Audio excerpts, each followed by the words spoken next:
কলকাতায় এসেছি আমরা ৩-৪ দিন ট্যুরে, বেশি দিন থাকবো না। তো এই ৩-৪ দিনের মধ্যে আমাদের ট্যুরটা শেষ করতে হবে। আসসালামু আলাইকুম, welcome to the another blog. নতুন একটি ব্লগ নিয়ে চলে এসেছে। আমি লিপি, আর আমার সাথে এসেছে আমার আম্মু, আমার ভাই আর আমি। এই তিনজনে আমরা এসেছি কলকাতার ট্যুরে। এখন আমরা বের হচ্ছি, একটু ঘুরতে বেরোবো।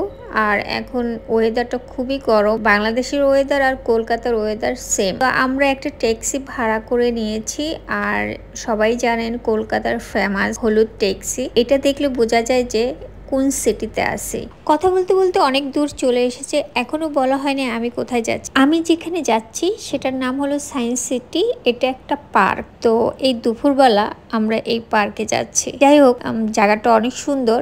এর আগেও আমি একবার গিয়েছি যখন আমি ফার্স্ট কলকাতায় এসেছিলাম। আজকে আবারও যাচ্ছে এত বছর পর। তো যেতে যেতে রোডের যে ভিউটা দেখতে খুবই ভালো লাগছে, কারণ আমাদের দেশের মতন অত যানজট না, এখানে যানজট খুবই কম। কলকাতা আরেকটা জিনিস আমার পছন্দ হয়েছে, যেটা গাড়ি চালাচ্ছে যারা, তারা সুন্দর করে গাড়ি সিগন্যাল মানছে সুন্দরভাবে। যানজট খুবই কম, যখনই সিগন্যাল আসে গাড়ি থেমে যায়। আর আরেকটা জিনিস ভালো লেগেছে, কলকাতায় প্রচুর গাছ, আর গাছ আমার অনেক পছন্দ। তো সিটির মধ্যে যখন গাছ থাকে না, এমনি সুন্দর লাগে। আর সায়েন্স সিটিটা যেখানে তৈরি হয়েছে সেই এরিয়াটা হলো নতুন সিটি। তো নতুন সিটি অনেক সুন্দর, ভালো লেগেছে, আমার পছন্দ হয়েছে। আরেকটা জিনিস, কলকাতায় ঢাকার মতন অত বড় বড় বিল্ডিং না, কারণ অনেক আমাদের ঢাকা যেরকম অনেক বড় বড় বিল্ডিং, অনেক ঘন ঘন বিল্ডিং, তো কলকাতায় নতুন সিটিতে ওরকম বড় বড় বিল্ডিং নেই ঢাকার মতন। চলে এসেছি প্রায় সায়েন্স সিটির কাছে। এখানে এসে আমরা সিগনালে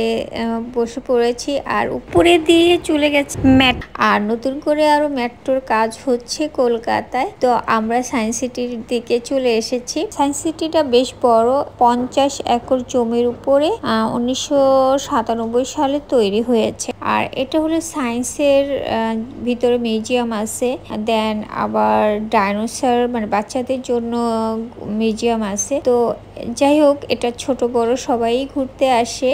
তো আমরা এখান থেকে টিকিট কেটে নিয়েছি। আর এখানে টিকিট যেহেতু ফরেনিয়ারদের জন্য একটু বেশি, যারা ইন্ডিয়ান তাদের জন্য কম। তো এখানে টিকিট প্রতিটা জায়গায় যাওয়ার জন্য টিকিট আছে, ঢোকার টিকিট একটা, আর আপনারা মিউজিয়াম যেটা আর ডাইনোসর মানে বাচ্চাদের জন্য মিউজিয়াম, ওইখানের জন্য ঢোকার জন্য আপনার টিকিট কাটতে হবে। আবার উপর দিয়ে কেবল কার আছে, ওইখান দিয়ে ওইটাতে করে যেতে গেলে ওটার জন্য আলাদা টিকিট কাটতে হবে। তো আমরা ঢোকার টিকিটটা কেটেছি, আমরা ঢোকের পার্কটা ঘুরে ঘুরে দেখব।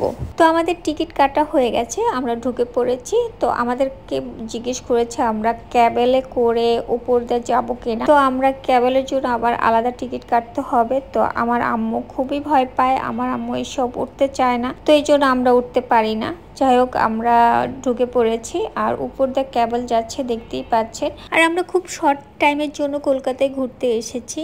আর যেহেতু আমরা 3 দিন থাকবো, এই 3 দিনের মধ্যে ঘোরাঘুরি দেন, একটু টুকটাক শপিং আবার ব্যাক করতে হবে। আজকে সারাদিন আমরা ঘুরবো। তা ঘোরার জন্য প্রথমে আমরা এই সায়েন্স সিটিতে এসেছি। তো আমার সোজা যে বিল্ডিংটা দেখা যাচ্ছে খুবই সুন্দর, আমার কাছে খুবই ভালো লেগেছে। আর এই পুরা জায়গাটাই অনেক সুন্দর।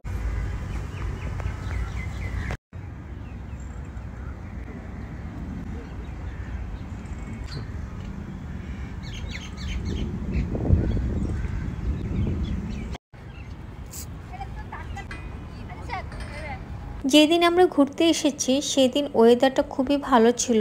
আর ভালো বলতে প্রচুর রোদ ছিল, আর এই রোদের মধ্যে আমাদের তো খুবই গরম লাগতেছিল। আর বুঝতেই পাচ্ছেন ঢাকার ওয়েদার আর কলকাতার ওয়েদার সেম টু। এই পার্কে অনেক সুন্দর কেবল কার দেখতেই পাচ্ছেন উপর দিয়ে যাচ্ছে। আর হয়তো বা এই কেবল কারে উঠলে আরো সুন্দর করে দেখা যেত উপর থেকে নিচে।